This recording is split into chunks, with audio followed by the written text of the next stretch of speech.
Here is an idea so powerful that it convinced millions of people to die for it. Not for a king, not for a god, not even for their families, but for something abstract. A flag, a language, a shared story about who we are and who they are. The nation state. It's the most dominant political idea of the last 2 centuries. It has driven the greatest achievements in human history and also the most catastrophic wars. World War I, World War II, genocides across 3 continents. Where did this idea come from? Why did it spread so fast? And why does it hold such extraordinary power over human beings? The word nation-state is actually 2 words fused together. A state is just an authority over a territory, a government, a sovereign power. A nation is a people, a group that shares an identity. The revolutionary idea was to fuse these 2 things together, to say that the state and the people should be the same thing. Simple idea. Explosive consequences. The answer involves 3 different forces, all converging at the same moment in European history. The first force is religious. The Protestant Reformation in the 1500s had done something genuinely radical. Before the Reformation, the Catholic Church stood between individual believers and God. The Reformation removed that intermediary. Suddenly, every individual was alone before God, responsible for their own faith. This created what we might call an anxiety of faith, a spiritual crisis. And history shows that when people face that kind of deep uncertainty, they look for something to anchor themselves to. Different solutions emerged. Some said, replace God with money. This gave us capitalism. Others said, replace God with reason. This gave us the Enlightenment. Others said, replace God with the self. This gave us modernism. But the most powerful solution was nationalism. Replace God with the nation. By loving and serving your nation, you express your deepest commitments and belong to a community larger than yourself. The nation solved the religious problem because, unlike capitalism or liberalism, it was communal.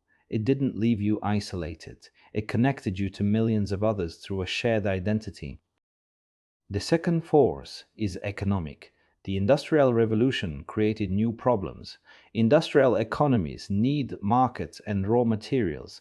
The new industrial elite had accumulated enormous wealth and were terrified of losing it.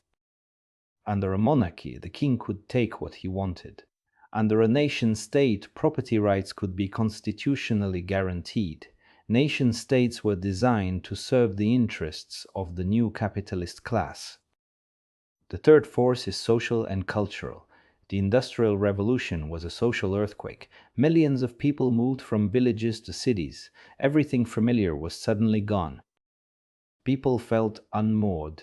Sociologists have a word for this: anomie. A loss of cultural rootedness. People needed a new community to belong to. Communism offered international solidarity, but that's abstract. Liberalism offered individual rights, but that doesn't feed you. Nationalism offered something simpler and more visceral. We are one people, and together we are stronger. Here's the game theory dimension. Imagine a large group playing individually. Now imagine a small group decides to coordinate to form a team. Even outnumbered, they have a massive advantage. That's what the nation-state did. In a world of competing political actors, the nation-state, because it could mobilize entire populations around a shared identity, had enormous advantages. Monarchies fell behind. Traditional empires were overwhelmed. Once one successful nation-state appeared, every other people on earth had a powerful incentive to form their own, just to keep up. The nation-state has delivered extraordinary things: public schools, hospitals, legal systems, and infrastructure on a scale no previous government had managed. But it also divided humanity into competing tribes, each willing to sacrifice its children on that altar. The 20th century, the century of nation-states, was also the bloodiest century in human history. We are still living inside this idea. The flags, the borders, the passports, the sense of pride or shame tied to where you were born. This is the nation state doing its work.